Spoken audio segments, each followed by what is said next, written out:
we're going to go ahead and get started. Thank you so much for being here today. We have the pleasure of hosting Dean Latender from the College of Pharmacy. Dean Latender has been Dean and Professor of the University of Iowa College of Pharmacy since September 2007. Before coming to Iowa, he served for 6 years as Dean and Professor at the University of Rhode Island and Executive Secretary of the Rhode Island State Crime Laboratory Commission. Previously, he spent almost 20 years on the executive staff of the American Society of Health System Pharmacists, serving for much of that time as Director of the Accreditation Services Division. His responsibilities included all matters concerning postgraduate pharmacy residency and technician training programs. He has authored many publications and has spoken publicly extensively, devoting a substantial portion of his professional career to the growth and development of postgraduate pharmacy residencies and in advising pharmacy students and residents nationwide. Today, he has invited two of his Doctor of Pharmacy students, Kylie Bading and Alicia Rottinghaus, and he will further introduce them in just a moment. So please join me in welcoming Dean Latender today. Thank you, Jay. Thank you. Well, good afternoon, everyone, and I hope the sound is good enough in the background there. Good, wonderful. Well, I'm delighted to be here to represent our outstanding College of Pharmacy. And for the uninitiated, you should know that our program, while we are currently housed in less than fabulous facilities, soon that's going to change, as all of you know, our program is among the finest in the United States. And by definition, then, if it's one of the finest in the United States, it's one of the finest in the world, and we'll talk more about that. I got together with both Kylie and with Alicia. Kylie Bading. Kylie, you want to stand up for just a moment? Kylie is one of our P3 students. Kylie's from New Hampton, and she completed her Bachelor of Science degree at Luther College before coming here to Iowa to pursue her Doctor of Pharmacy degree. And then her other accomplice here is Alicia Rottinghaus. And Alicia is from Charles City. Alicia did her undergraduate work here at Iowa before then continuing on in our Doctor of Pharmacy program. And both are P3 students. So when you think about medical school and dental school, think the same thing about pharmacy school, completing a bachelor's first, then going on to 4 professional years of study. So Alicia, thank you. Well, there's so many things that we could talk about in terms of the global impact of drugs. And what we did today was we decided that we would just, the three of us got together, and we decided that we would try to concentrate in the time that we have together on just 4 broad areas. First, we want to talk about pandemics, and how did pandemics lead to the discovery of drugs. Then, as a part of that, then, we want to focus specifically on antibiotics and immunizations because they're largely the groups of drugs that have been used to treat those pandemics. From there, we're going to move to the dangers of misusing medications with a specific focus on antibiotic resistance and the opioid epidemic. And then finally, we could pick a whole host of current healthcare issues that impact society here in the United States and globally, but we've chosen to just focus on 3: rising healthcare costs, medication adherence, and obesity. To get us started, I'd like to talk for a few moments about the Black Plague. And actually, for the first couple of moments, I'm not going to speak at all because we have a little handy-dandy YouTube. Rats, fleas, and humans. 14th century Europe. A bloody and deadly combination. The grim reality of having the plague in the 14th century was if you sneezed on your daughter, you just killed her. The bacteria that causes plague, Yersinia pestis, lives in rats. Certain rats have developed an immunity to Yersinia pestis, but not the fleas that feed on their blood. A toxin produced by Yersinia pestis blocks the abdomen of the flea so that it can't actually swallow the blood that it sucks out of the rat. So it leaps from a rat, lands on a human being, it bites the human, and vomits some of the rat's blood infected with Yersinia pestis back into the human victim. And the first victim of the plague is now walking around 14th century Europe. If you were unlucky enough to get the plague, you would either get the pneumonic version or the septicemic version. In the pneumonic version, the organism settles in your lungs, and over a 4, 5, perhaps 7-day period, your lungs essentially just liquefy, and you'll cough them up and die. In the septicemic version of plague, the bacteria inhibit your body's ability to clot. Essentially, you are bleeding to death from everywhere at the same time. So if you were caring for a loved one in your home who had the plague, who was coughing all over you, the grim reality of it was that you knew that by the end of the week, everybody else in the house would either be dead or dying.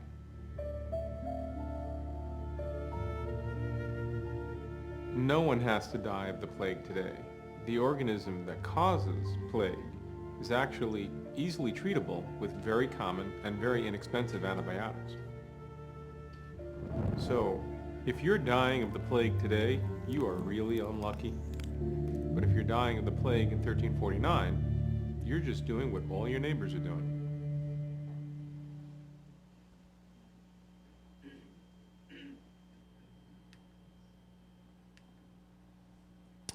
So, let's just focus just for a moment on what caused the Black Plague.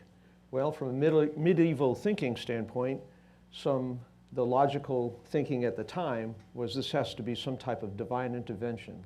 We have sinned, and therefore God has come down, and he is raging mad, and so therefore, for all the sins that we have, he's going to place the plague on humankind.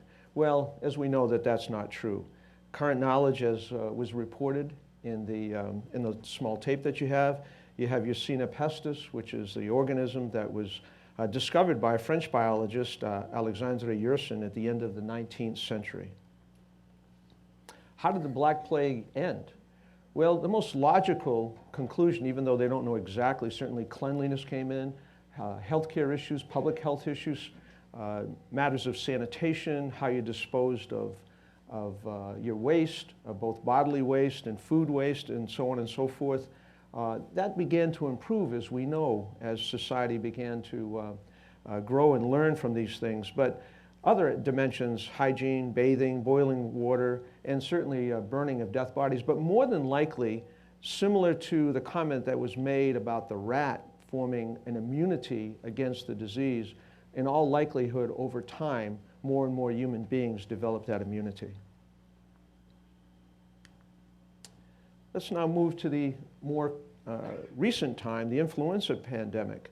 And I'm sure that there are folks in the audience here who had loved ones who died from that. In fact, I know that my own wife's grandfather passed away in the 1919 era as a result of the influenza pandemic. The global death toll, estimated at that time, of about 50 million deaths worldwide. 625,000 of those deaths were in the United States, killed more people than World War II alone. 1/4 of the US and 1/5 of the world's population was infected. The average lifespan during that epidemic decreased by 10 years, and the death toll was so high that funerals at that time were limited to 15 minutes. This would have been some of the common advertisements and so forth that one would have seen back in the early 19s, showing wear your mask as a way of preventing that, trying to prevent the complications from influenza pneumonia. People would be told, if you have these things, just simply go to bed, don't interact with others, stay away from other people so that you won't infect others. Impact of immunizations. Development of vaccinations is not that as new as you might think. In fact, in the 1800s, Edward Jenner Jenner's milkmaid told him, "I shall never see smallpox. I shall never have smallpox, for I've had cowpox." What happened was that Jenner, this was quite accidental at the time, Jenner was scratching materials from cowpox sores on the arm of an 8-year-old, James Phipps. Phipps felt poorly for several days, but remarkably made a full recovery. A short time later then, Jenner then scratched fresh human smallpox into Phipps' sore. Phipps did not contract smallpox. This work then provided the foundation for future current vaccinations. So from the 1800s forward, we actually had some scientific work being done that demonstrated that the knowledge of how one would transmit and prevent the transmission of disease was actually taking hold. The impact of vaccinations in such areas as polio, of course, brings to mind a much more modern era. In 1938, National Foundation for Infantile Paralysis, the March of Dimes, was founded. Polio research was funded by FDR. And in 1952, not unlike the moonshot activities that we have going on today, where the federal government is trying to fund research to help us cure various dimensions of cancer, at this time, you could look at this in its time as a moonshot effort, where Jonas Salk then created the first effective polio vaccine. And of course, that was a life-saving event, because today, 99% of the polio in the world has been eradicated as a result of the vaccine that's been created. The cost of treatment, 60 cents. 60 cents for protecting one child from polio. Yet, not surprisingly, because of low socioeconomic and other kinds of political activities going on in 3 countries, there are 3 countries that have not stopped polio. And so polio in the world is ostensibly concentrated in 3 countries: Nigeria, Afghanistan, and Pakistan. And we all know what's happening in those 3 countries. Let's just look at the impact of what vaccinations, the introduction of vaccinations, has done to society globally. And just look back to the 1900s, and you can see all of those very large circles. And you can see that from 1900 to 2010, the impact that vaccines have had on these diseases. In many cases, as we've indicated, they've virtually eradicated these things. And in some other instances, they've certainly minimized their impact to a great extent. And of course, the attendant consequences, not only in terms of people's livelihood and the things that they do, but the economic impact has just been extraordinary. Let's talk about that economic impact just for a moment, if we could. The cost of not getting vaccinated. Vaccine preventable diseases in adults cost the U.S. almost $9 billion in 2015. Vaccine preventable diseases in adults cost the U.S. $9 billion in 2015. 80% of that cost, or $7.1 billion, can be blamed on unvaccinated adults.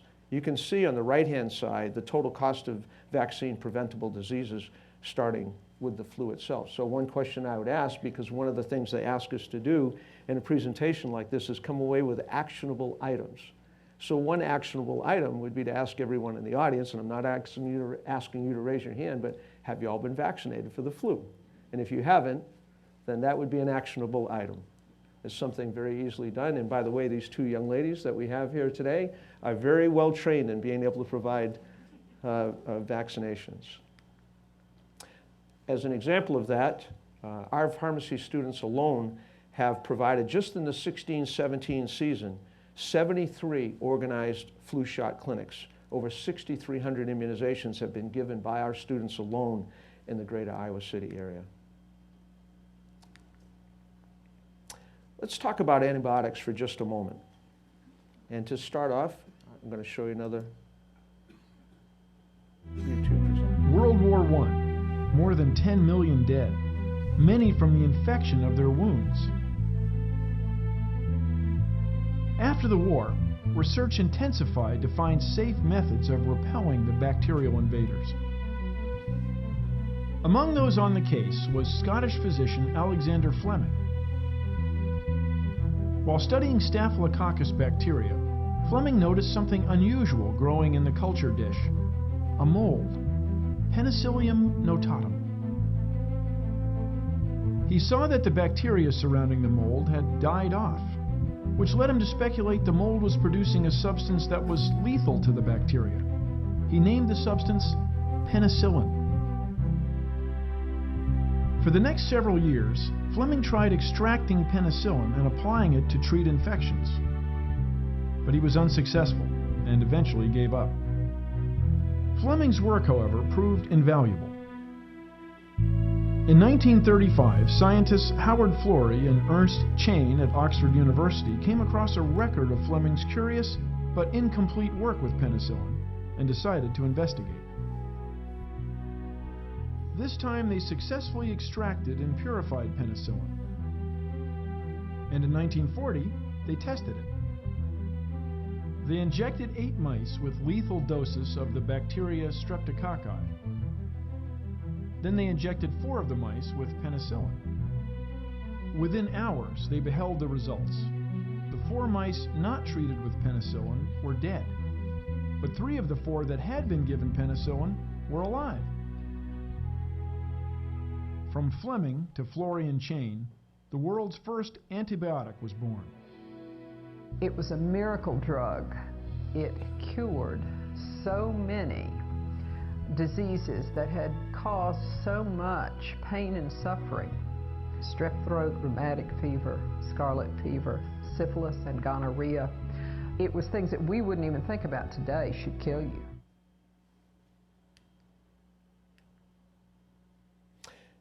You can imagine back then, and it's very difficult in today's society to fully appreciate how things that we take as commonplace that can be treated were life-threatening at that point in time. And to stop and try to reflect back. And when you think about that, that was in the 1930s, 1940s. So we're talking less than a century ago. Some of the most common ailments that human society acquires were life-threatening. And that was especially true and vulnerable with young children and older adults. So you can imagine today, we take that for granted, but we take it for granted because we've had these life-saving treatments. And those life-saving treatments, for the most part, at least as it relates to communicable diseases and so forth, find their home in vaccines and antibiotics. Again, some advertisement that one would have seen. I have to find humor in the one in the lower left-hand corner. It says penicillin cures gonorrhea in 4 hours.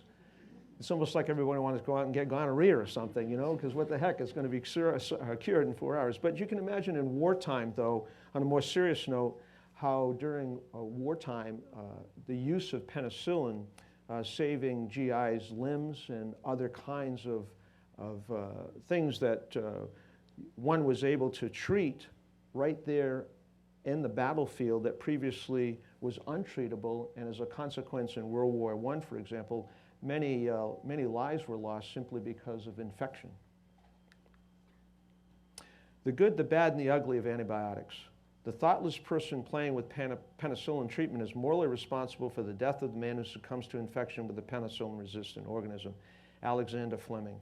The fact of the matter is, Fleming was a sloppy scientist. And it was because of his sloppiness, that's how penicillin was discovered. He actually left a petri dish out over the weekend. And when he came back, spores had fallen onto the petri dish, as he was showing you in that slide. And if you can think about bread mold, that's what it would have looked like. But interestingly enough, the material around where that bread mold existed was dying. So he knew there was some type of activity going on that was causing the cells around it to die. But that would have never happened had Fleming been a more polished scientist. He would have put the cover on. He would have put it away. And as a consequence, penicillin would not have been discovered. Antibiotic resistance, we'll come back to this in a little bit, but antibiotic resistance is a huge factor in today's society. The high number of bacteria, few of them are resistant to antibiotics. Antibiotics kill the bacteria causing the illness, as well as good bacteria protecting the body from infection. The resistant bacteria now have preferred conditions to grow and take over, And of course, bacteria then can transfer their drug resistance to other bacteria, causing more problems. Now, what are some of the reasons why we have causes of antibiotic resistance? Well, one, certainly regulatory barriers. Antibiotics are available over the counter and not regulated in some countries. They're taken like candy. They think that, well, shoot, you know, if this works, then we can just take them willy-nilly. The availability of few new antibiotics, the lack of funding and economic appeal from the pharmaceutical industry has led to a decrease in the development of new antibiotics, believe it or not. Antibiotic overuse is enormous. How many times each of you in this room, whether it's your child or your grandchild or another loved one, someone has the symptoms of the flu. They go to the pediatrician. There's an expectation on the part of the parent or the loved one to walk out with a prescription for what? An antibiotic. Well, in more than 80% of the cases, and we have others here who are far more expert in pediatric therapeutics than I am, members of our college and so forth, I can tell you that perhaps as much as 80% of the time, an antibiotic isn't warranted because it's a viral infection, not a bacterial infection. But yet they go home, they get better. Yes, they would get better anyway, even without the antibiotic. But because of that, they're treated, and because of overtreatment, resistance occurs. So inappropriate prescribing. And then another major issue, particularly in an environment like Iowa and other agricultural states, is the influx of high doses of antibiotics into the food chain. So antibiotic resistance in the United States, 2 million people every year acquire antibiotic-resistant infections, and that number is increasing. 23,000 people every year die from antibiotic-resistant infections. Antibiotic resistance is a global threat, and I just picked one. We could have picked many, but we picked one. The bacteria that causes the sexually transmitted disease gonorrhea, which I joked about a little bit earlier, is no longer susceptible to previous cephalosporin levels. Cephalosporins came about in the late 1970s, yet another miracle antibiotic. I was studying that when I was in graduate school, the first generation cephalosporins. They were an antibiotic that was going to be the cure-all. It was the next step beyond penicillin. Well, in April of this year, the remaining antibiotic that is used to treat gonorrhea, azithromycin, we call it a guerrilla drug because that is a very powerful antibiotic agent, was ineffective at treating 34 cases of gonorrhea in the United Kingdom rather, sparking fears that gonorrhea could soon become untreatable. I'll let you read that.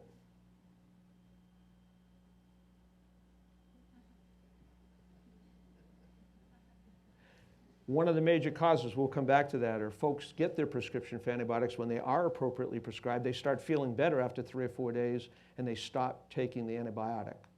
What happens? You stop taking that antibiotic, that bacteria then has an opportunity to then regrow, reinfect the individual, as opposed to staying the course, which is typically 7 to 10 days. Stay the course with the antibiotic. So another actionable item. If you are appropriately placed upon an antibiotic, take that antibiotic right through until it's completed. HIV and AIDS, let's even get more modern. So now we've gone from the plague, we've gone through the flu epidemic, we've gone through polio, and now I'd like to just take a moment and talk about HIV and AIDS. And once again,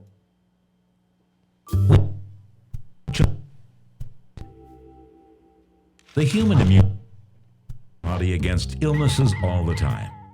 It uses guards in the blood called T cells to recognize any intruders and destroy them. But instead of attacking the body, the human immunodeficiency virus, or HIV, attacks those T cells themselves. It turns them into copy machines to make more copies of itself, then eventually kills the infected T cells. Without treatment, it takes 8 years on average for a person with HIV to develop AIDS, or acquired immunodeficiency syndrome. By then, there aren't enough T cells to fight off various infections and diseases. So it's not the virus directly, but the diseases that are eventually fatal. Humans first acquired HIV from blood contact with apes and gradually transmitted it to more people through unprotected sex, used syringes, and childbirth. AIDS remained undiscovered until a sudden outbreak among gay men in New York and San Francisco in 1981. Very quickly, people began developing the same unusual symptoms around the world. The patients suffered from rare forms of skin cancer, pneumonia, or thrush, and few survived. Prejudice against homosexuality made research funding hard to get, and more people were getting sick. What could be done? Keep the virus from spreading. It became clear that the best preventive measure was safe sex, as condoms kept the virus from infecting others. Additionally, blood banks started testing blood, and new programs even distributed clean needles to drug users. Finally, in 1987, the first treatment against the virus was released, the ancestor of combination therapy. The medication still isn't a cure, but it keeps the virus from multiplying and destroying the host's immune system. By starting treatment early, people with HIV can now live long, healthy lives. Unfortunately, many people still lack access to medication, especially in sub-Saharan Africa. Over the last 30 years, about 36 million people have died, while 2 million more are infected each year. Scientists have made a lot of progress, but are still looking for the cure. You too can help end the AIDS crisis. Play safe, get tested, donate to support research, prevention, and care, and spread the word.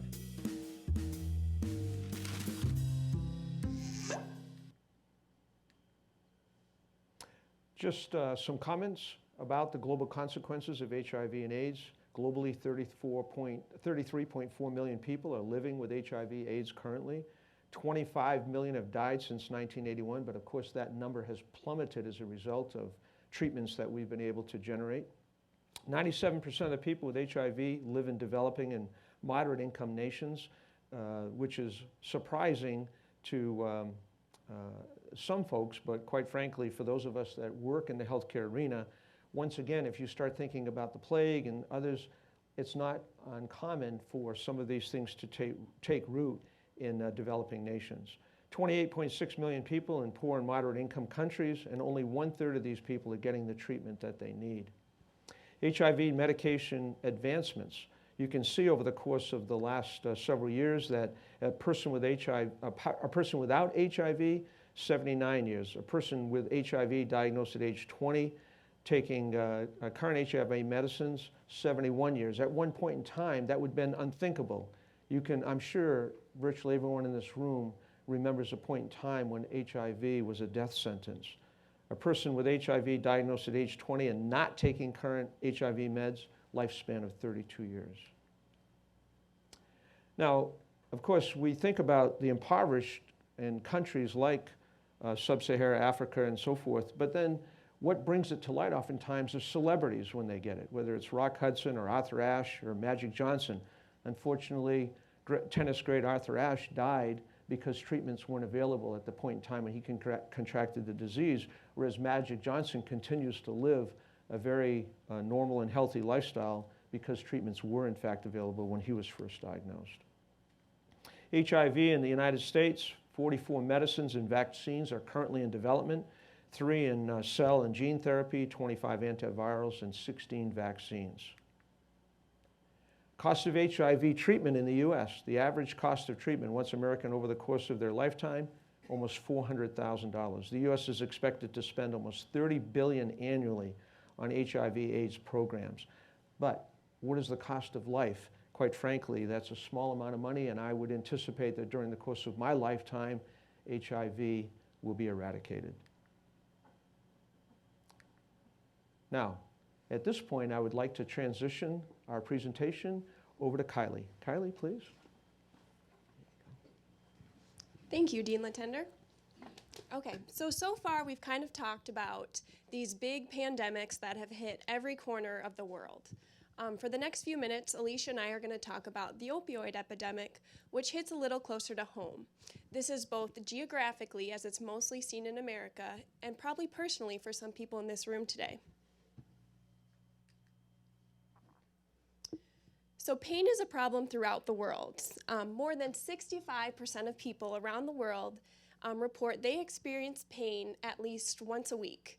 Of those people who experience pain, 71% of people require treatment. So their pain is so bad they need some type of intervention. So pain treatments vary from country to country and even person to person. But in America, we have responded to this problem with opioids. So what exactly are opioids? So opioids are any substances that act on opioid receptors in the body to reduce the effect of pain. So most of the time we think of these as prescription pain relievers, so hydrocodone, morphine, oxycodone, Percocet, Vicodin, things like that. But this is also the illegal drug heroin. Heroin is considered an opioid because it too acts on opioid receptors in the body. So just taking a look at why this problem is so big in the US. So as a whole, the United States makes up 5% of the world's global population. However, we consume 99% of the world's hydrocodone. In fact, in 2010, hydrocodone was the #1 written prescription in the United States. And this was not just the #1 pain prescription, but the #1 prescription. So more prescriptions were written for hydrocodone than any type of blood pressure medication, cholesterol, diabetes, you name it. So now, since 2013, you are more likely to die from an opioid overdose than you are from a car accident. Opioid overdoses are the leading cause of injury death in the United States. So that's more than motor vehicle accidents and firearm injuries. So why is this such a problem in the United States and nowhere else in the world? Everyone around the world experiences pain. So there's many reasons, but today I'm going to focus on 2 of them. The first one is pain became the 5th vital sign. So actually in the 1980s and the 1990s, early 1990s, we actually had an undertreatment of pain in America. And a lot of that was seen in minorities. They were feeling, and many people in America, not just minorities, were feeling like their pain was not being adequately assessed when they were going to the doctor and then not being adequately treated. So in 1996, the American Pain Society decided we're going to make pain the 5th vital sign. So that's why when you go to the doctor today, they say, on a scale of 1 to 10, what is your pain today? Even if you're not seeing the doctor for pain. The issue with this is that pain is very subjective. My 9 out of 10 pain is going to be different than Dean Latender's, which is going to be different than Alicia's. This is not like getting your blood pressure taken. When they go and take your blood pressure, they know, oh, you have high blood pressure, you need a medication. This is much more subjective. The other issue is pharmaceutical companies such as Purdue Pharma came out with new long-acting opioids. So they wanted to respond to this undertreatment of pain by creating new developments in drugs to kind of treat this. So their go-to drug for this solution was OxyContin. So OxyContin was designed as a long-acting opioid. So what it was going to do, for 12 hours, it was going to release a little amount of pain so that people could only take one pill a day. So every hour for 12 hours, it was going to release just a little amount. So they advertised this to doctors, patients, and medical students as non-addictive. As long as you were taking this medication for a legitimate reason, you could not become addicted. However, this is not true. Even if you are using these pain medications for a legitimate reason, there is still the potential to become addicted. Also, these products were not made in an abuse deterrent formulation. So what that means is why these drugs were designed to release a little bit amount of medication every hour, they could be crushed. And once they were crushed, people could then snort them or inject them. So when you would do this, you would get that full 12-hour dose of medication in a few seconds. So that resulted in incredible highs, which were very dangerous and were getting people addicted. So we've seen a rise in the overall opioids, prescription drugs in this country, and now we're seeing a rise in heroin. So like I said, heroin is also an opioid. So 4 out of 5 new heroin users started by misabusing prescription drugs. And why there's this link is because that many people feel that heroin is far more cheaper and easier to get. You might go to the doctor and they might say, no, I'm not going to give you any more opioids. I don't feel like this is necessary. And people are turning to heroin. So I think this graphic is really, really powerful because it just shows how dangerous these drugs are, even though they are prescriptions. A lot of times, especially teens, think, oh, these are prescription medications, they're not more dangerous than drugs on the street. If you look, if a person is addicted to cocaine, they are 15 times more likely to become addicted to heroin. If they are addicted to opioid painkillers, they are 40 times more likely to become addicted to heroin. So you might be sitting here thinking, this could never happen to me. And I hope that's true, but the fact is, it's just not right. Addiction is not a moral failing, and it's not a problem of the weak-minded. Addiction is a medical disease, and it can happen to everyone. I would argue that nearly everyone in this room has been affected by the opioid epidemic, whether they know it or not. And to prove this, I just want to do a little exercise. If everyone could raise their hand if they've ever had their wisdom teeth taken out, or a medical procedure, okay? Keep your hand raised if you were prescribed a prescription opioid for that procedure. Keep it raised if you had any left over. So nearly everyone's hand is still raised. So Alicia will go into this more, but 70% of people who start misabusing opioids do that from getting it from their neighbor or a loved one. So maybe you're sitting here thinking, this could never happen to me, but it could happen to someone you love. So what does an overdose look like? So overdose can happen even if you're taking the medication for a legitimate reason. So it's not just the people who are using heroin, who are stealing prescription medications and taking too much to get high. It could also happen to your friend or your dad who just, say, had back surgery, can't sleep at night, so he decides to take one more pill, has a beer at dinner, and then takes a sleeping pill because the pain is so bad he can't sleep through the night, and he doesn't wake up the next day.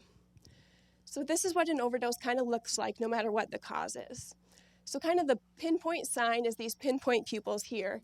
You can see right here, they get incredibly, incredibly small. The person is likely unconscious.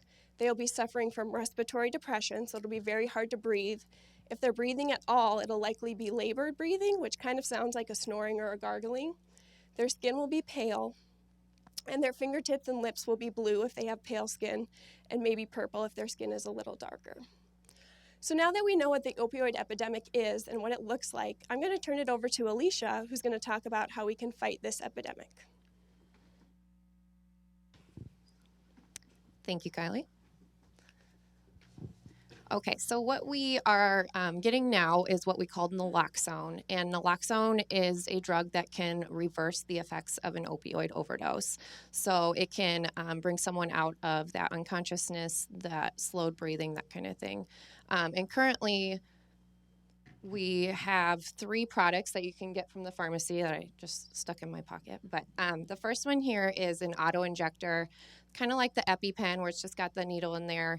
I will have it talk to you in just a moment because it actually talks to you and tells you what to do. But you just take it out of the case and remove the safety, and then it tells you to stick it in the leg, the outer upper thigh, just like you would an EpiPen, and hold it there for 5 seconds so that the medication can go in. But I'll let you listen to what this sounds like, at least for a little bit, but it's kind of loud. This trainer contains no needle or drug. You are ready to use. Pull off red safety guard.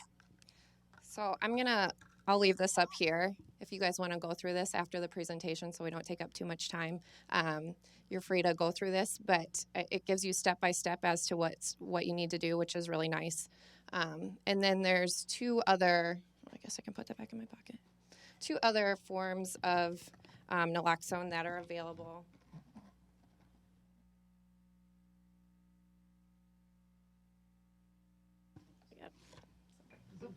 Let's put that there for now.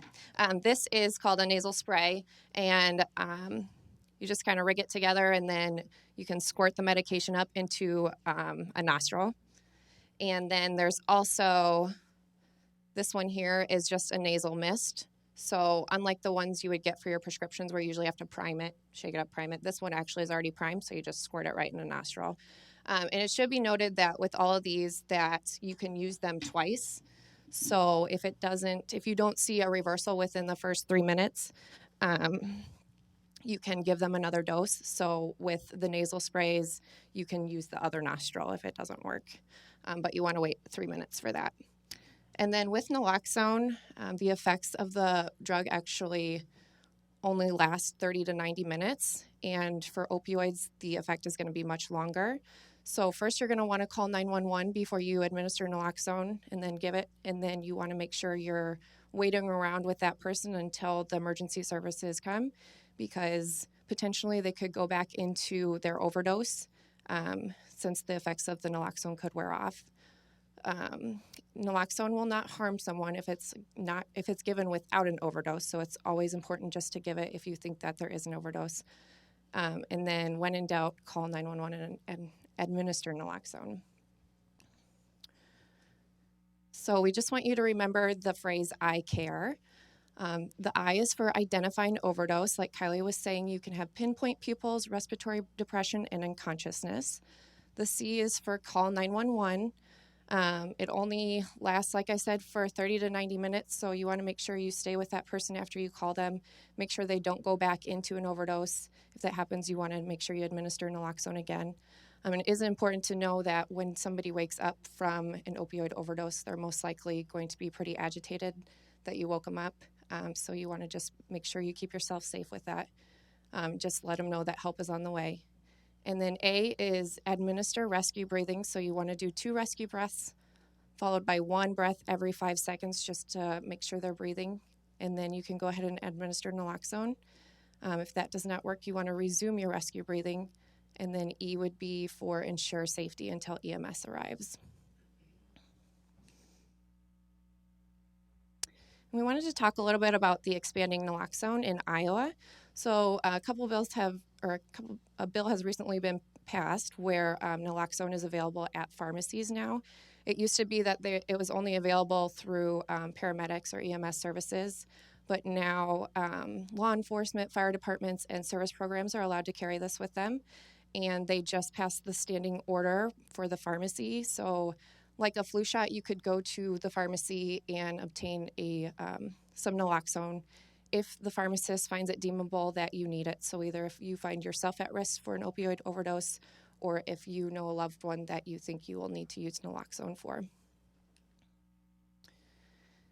And we just wanted to point out for the Good Samaritan Clause, 48 states with naloxone access, 48 states currently have naloxone access, and of those 48 states, only 35 of them have the Good Samaritan Clause. And this is a clause that protects the person who calls 911 in the event of an opioid overdose, so that if that person calling is under the influence of any drugs or has paraphernalia around, that they do not get in trouble for that because they are saving someone else's life. It's important to know that for opioid reversals, 82.8% of those were actually reversed by drug users.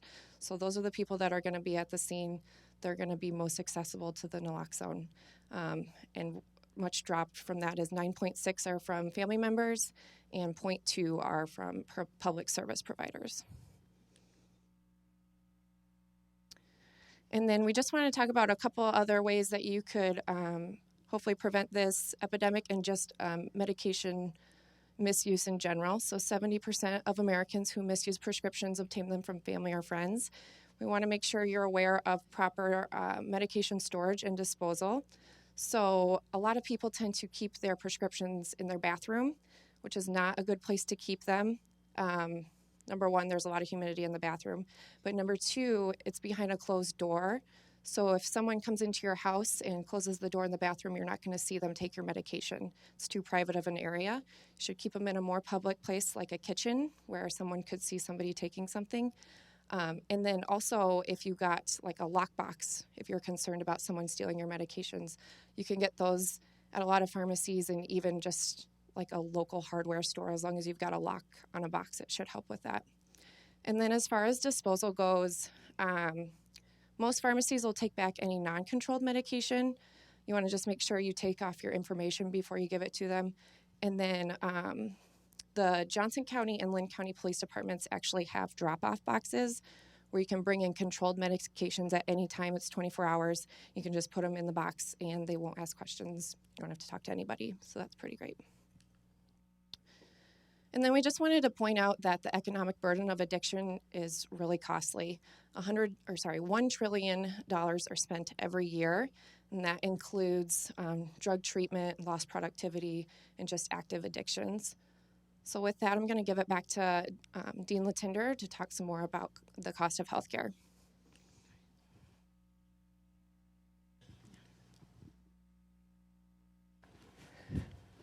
Thank you, Alicia.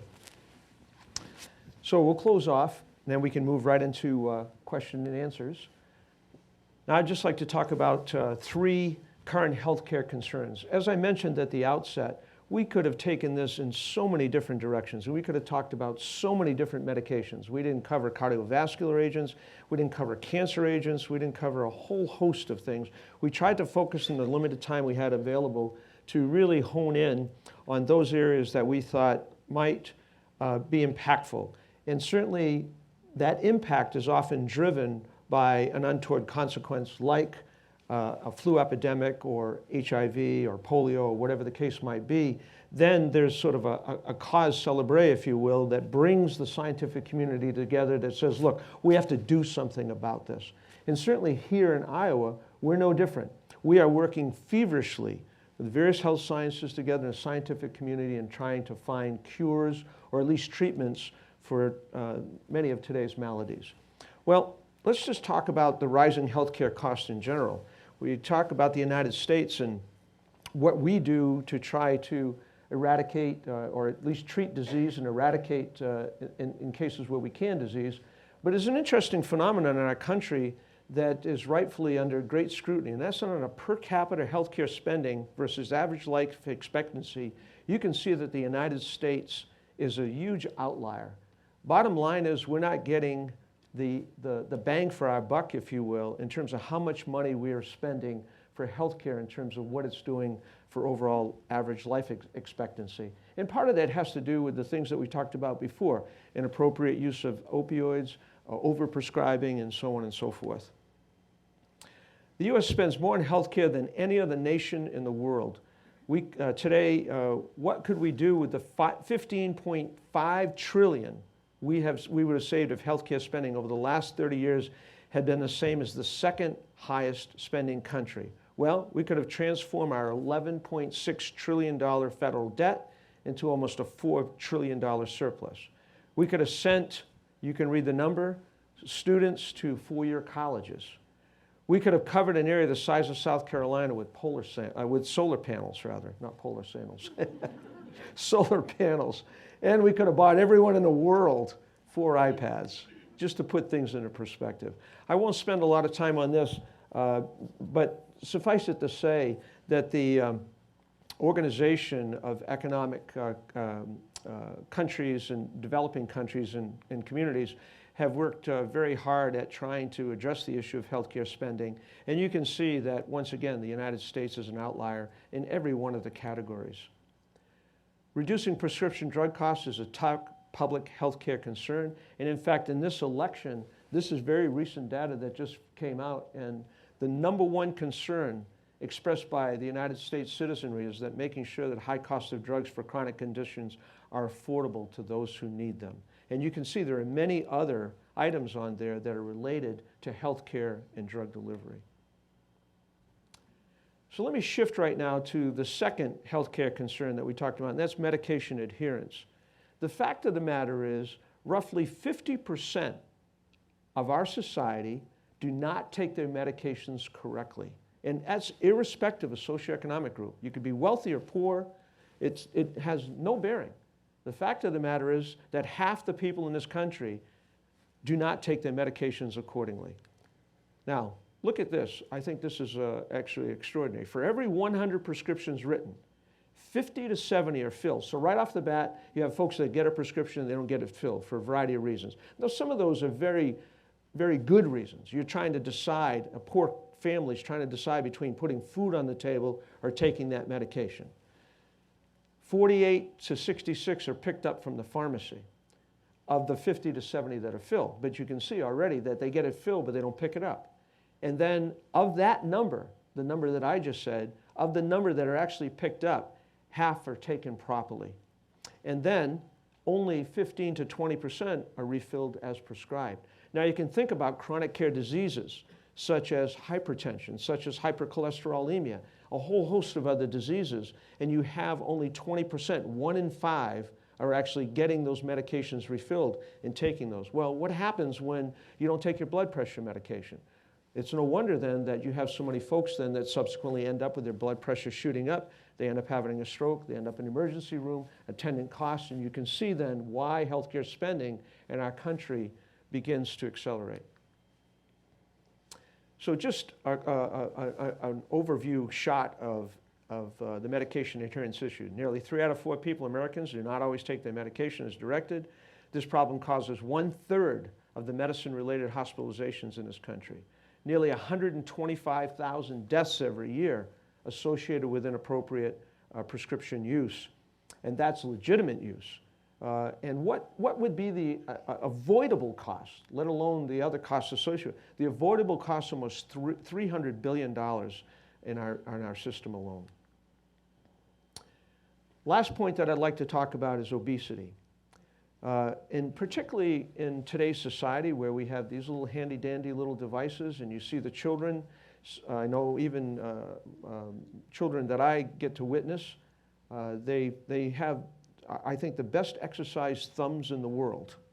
And that's because they spend a lot of time on their computers and other types of electronic devices. Well, that's great for excitement and using your mind and imagining those sorts of things. But what happens, compare that to our childhood, where your mom booted you outside and said, go play.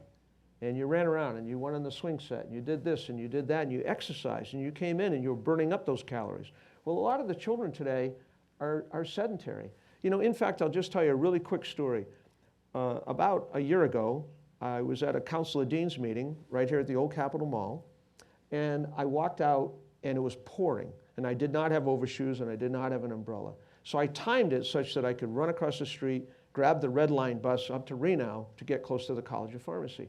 I got on the bus and we're driving down Washington Street, and because I'm tall and because I was standing at the front of the bus near the driver, holding onto the straps so that the students could sit, something struck me. Not one person on that the bus was packed. Not one person was speaking. But everyone was doing this.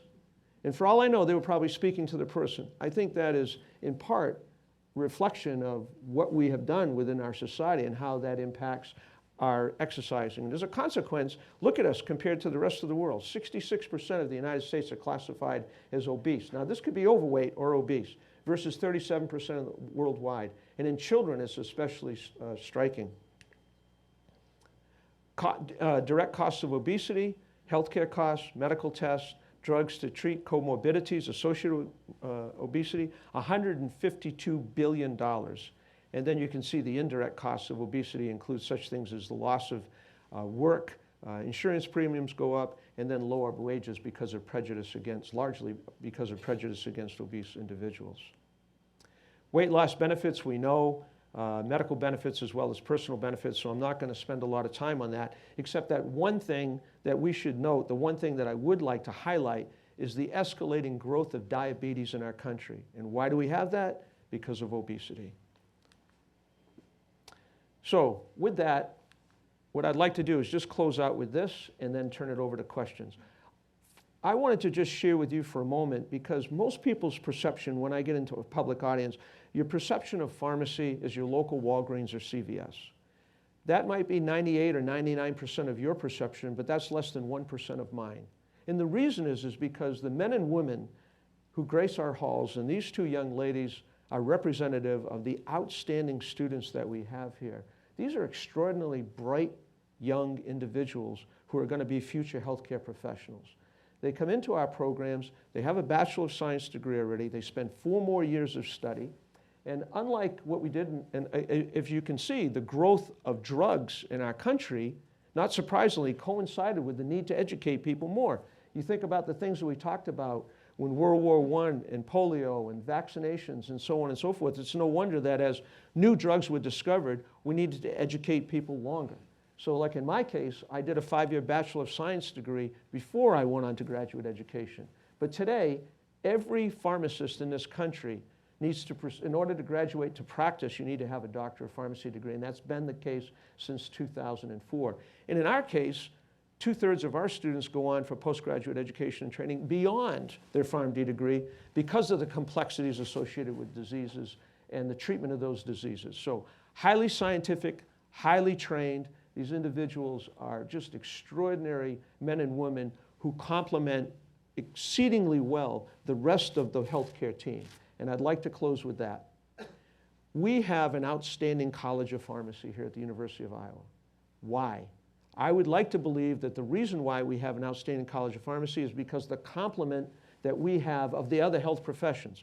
We have an outstanding School of Nursing, Medicine, Dentistry, Public Health, and oh, by the way, we have a world-class health sciences facility right in our backyard.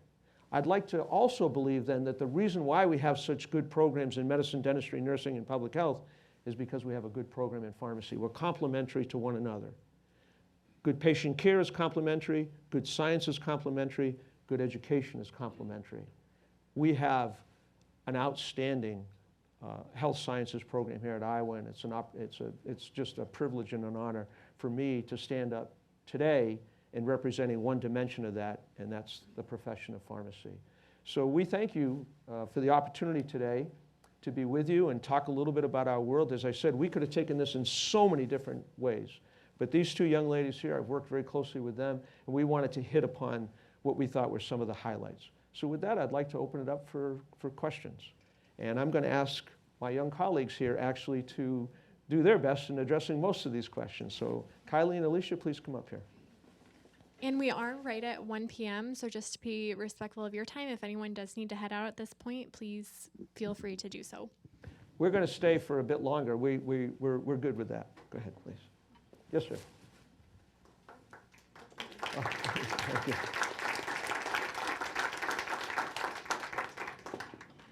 Yes, go ahead. Do you have any information on the prescription compliance rates in countries other than the U.S.?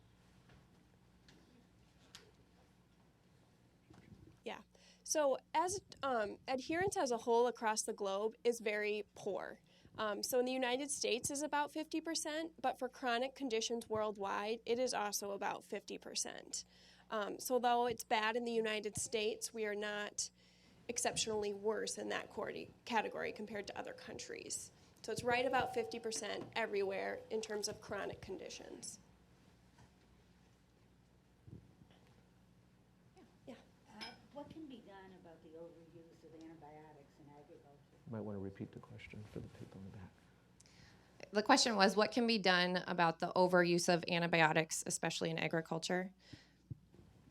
I think education is key in that, informing whoever's giving the antibiotics to the animals, letting people know what can be, like what that can do to people, I think is really important. As far as people goes, how that is important is just for avoiding resistance, it's making sure you take your antibiotics as prescribed, not stopping them right once you feel better, and taking them all throughout the Another thing that we're doing is better education, starting it right back at the beginning. I don't think anyone has any poor intentions. And for example, the example that I used earlier, where somebody comes in with a cough and cold for the little ones, and we know that there's a high likelihood that it's viral and not bacterial. Well, I think through education of healthcare providers, healthcare prescribers, doing a better job of making sure that when we prescribe medications that we're doing so, and we're doing so much more accurately, so that we do no harm, so that we're not only treating disease, but we're also not creating harm by treating disease. So education and training is very, very important as well. Yeah, I guess I'm talking about the use of antibiotics as growth promoters. Yeah, and I think a lot of that, growing up, my dad was a dairy farmer, and now he's just does corn. But there are a lot of regulations in place on what you can feed animals and kind of what you can put into their systems. But I think a lot of that would be even more regulations, and then also just making conscious choices as consumers of these products, kind of knowing what you're putting into your bodies. what you're eating and where your beef is coming from is huge too. I agree about the regulations. My dad actually owns a feed mill, and he is seeing a lot more regulations coming in and looking to see what he's putting in that feed for animals. Yes. About the animal antibiotics, do the farmers obtain them through veterinarians, which would have the control on the amount of antibiotics going out, or do they just get it over the counter? I'm not sure on the regulations yet. I know it's getting stricter where you do have to start going through the veterinarians. I'm not sure as to where that's at right now. Do you know about That I'm not sure of either, but I believe like if, so like growing up, if a dairy cow got sick, we would obviously get the antibiotic from the veterinarian. But I believe like their food was not any way associated with veterinarian services. So Yeah, that's a good interestingly enough, question. in the healthcare system, the way in which animals are managed is very different than human beings. You have checks and balances with human beings where many, many decades ago, physicians moved away from, essentially because of checks and balances, physicians would prescribe and pharmacists would fill to ensure that you had to. Well, that's not so on the animal side, where essentially veterinarians can both prescribe and administer and fill. And so, in fact, that becomes a very lucrative part of their practice. And so there's much more scrutiny now in terms of looking at veterinary practices and their interface with farmers and how there might be better safeguards in not only education but also regulation about how those medications are then utilized in animals, either smaller animals but especially those animals that end up being part of the food chain. How are pharmacists reacting to like big pharma marketing plans to push certain drugs on patients across the United States? Like how has your education taught you to prescribe the correct drug versus what they want you to prescribe? Yeah, so the question was, how do pharmacists respond to big pharmaceutical companies pushing these new drugs? So a lot of it, I think, is patient education.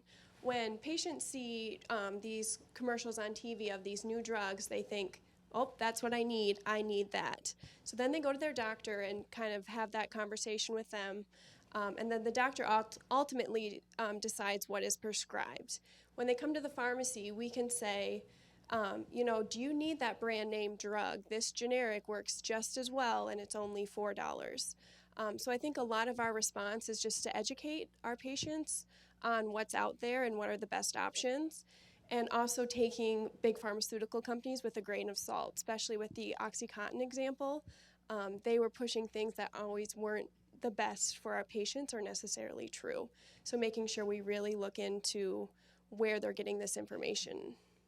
Good question. I think it's the responsibility of the pharmacy students and the pharmacists to be really well informed and able to make decisions on their own if they have a drug representative come to them and talk to them about a medication.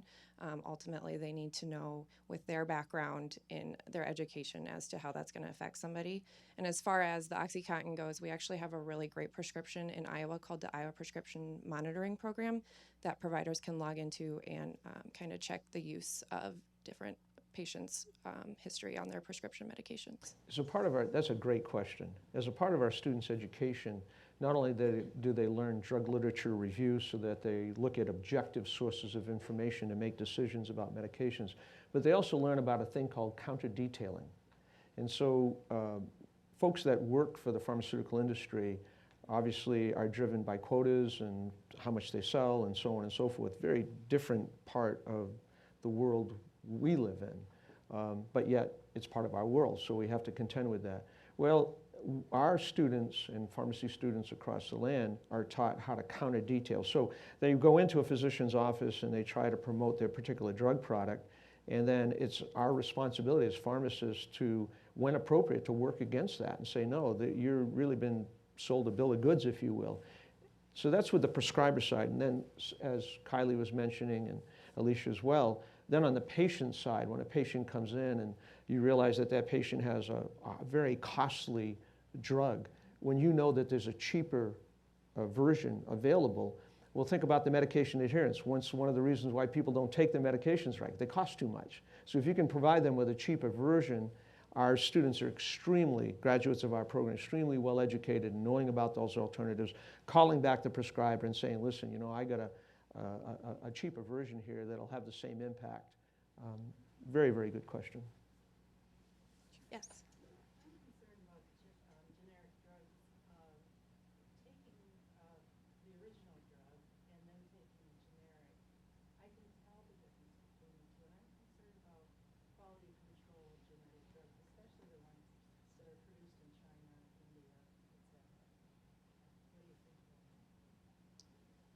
So we actually have regulatory programs that are going to make sure that the active ingredients in the generics versus the brand name medications are the same. So some people may experience different effects from different manufacturers, that kind of thing, but the active ingredient should be the exact same in both products. Well, it should be, but is it really checked? I mean, we have so much coming in from outside the United States, and I'm confident of what we do here, but I'm Sure. also confident of what comes in. Yep, and that's a really good point. So when I kind of think of generic equivalents, we use this thing, it's called the AB rating. And so all generic equivalents have to be tested to prove that they are just as effective and just as safe. So like Alicia was saying, it's going to have the same active ingredient, but there might be some additional, they're called excipients, in the drug that might make it slightly different. Majority of people, I would say well over 90%, can't tell a difference, but there are some people who do. And if that is the case, I would say just kind of working whatever works best for you. But any drug that you get from a pharmacy in the United States has been approved through the FDA and has been proven just as effective as the brand name equivalent if it is generic. Once again, a very good question. We're a global organization. Our College of Pharmacy works globally, and we do work in economically developing countries such as India. We'll use India as an example, where a lot of drugs are actually manufactured in India. And the fact of the matter is, while drugs are manufactured in India that come to the United States and meet the qualifications that Kylie was talking about, there are also drugs manufactured in India that are used in Indian citizens that don't meet the same qualifications. And so counterfeit medications globally is a huge international issue. People thinking they're taking the right drug for the right reasons, in fact, might be just taking a pill that's largely, for the sake of conversation, we talk about excipients. It could be sucrose. It could be a sugar-like ingredient without the same level of active ingredient is intended or is supposed to be there. So counterfeit medications are huge. When we started looking at, in the United States, that's why so much attention has been given to these online prescribing pharmacies where you can get your prescriptions filled by going online. But where are those drugs coming from? Are they coming from another country and then coming into this country and then all kinds of untoward events? So the interface, it sounds like a sales pitch, and it's not. Just think about it. Would you want your disease diagnosed over the computer, or do you want an interface with a physician? Well, similarly, you want a personal relationship with a pharmacist who knows what's going on with you, and having that relationship with your pharmacist and overseeing your medications is really important. And then when things like that do happen, and it might be an exception, well, it's easy then to switch you over to another generic medication and try that out. I had the same experience on a medication. I take Synthroid, and I had the same thing. I took one generic form of Synthroid, and it impacted me differently than another. Well, working with, in my case, working with my own pharmacist, finding the right one, and until you, as Kylie said, and sort of trial and error until you get to the right one.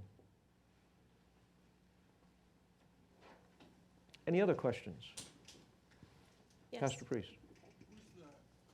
Who was the one that, when people go to a lot of different doctors, I work with a lot of elderly people, they have a lot of different doctors, a lot of people making prescriptions, they have a lot of bottles on their counter in their cupboards.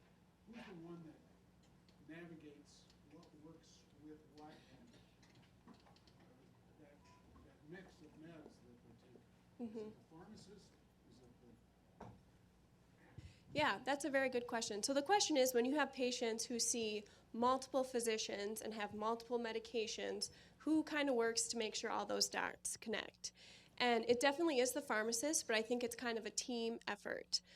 So the pharmacists are kind of the chiefs of the medication. So what we really pride ourselves on are when patients come into the hospital is getting a full medication review. I'm a pharmacy intern at the VA, and when I work on the weekends, that's what I do. And it's amazing when you ask a person, okay, tell me how you take your medications and tell me what you take, how different it is from the printout that I have that says what they're actually taking. So I think a lot of it is doing MedRecs and from pharmacy or pharmacy students, kind of talking with the patients and see how they're taking it, but then also relaying that information to everyone who's involved in that person's care, such as their physician, providers, no matter how many there are. Because I think during those transition cares, that's when a lot of patients can fall through the gaps when things aren't communicated. I've often asked elderly individuals who have exactly the situation you're describing. I say, have you ever taken the time, or if you're not able to do that, having someone who is a care provider for you, sit down with your pharmacist and bring all of those in at the same time. Why? In some cases, they're taking a medication, then they're taking 2 or 3 other medications because of the untoward effect of the first medication. Could be constipation, could be whatever the case might be. Then you're going to different physicians and they're prescribing things, and one person, the left hand doesn't know what the right hand's doing, so now you're prescribing a medication that might counteract with this medication. So having a pharmacist is sort of your care coordinator, if you will. They're in a unique position to be able to look at all those medications on the table at the same time with a care provider and answer those questions. So I think we're going to close down the open question portion. Let's thank them one last time for coming today. And if anyone has any additional questions, they will stick around up here for a few more minutes if anyone wants to come up. Thank you.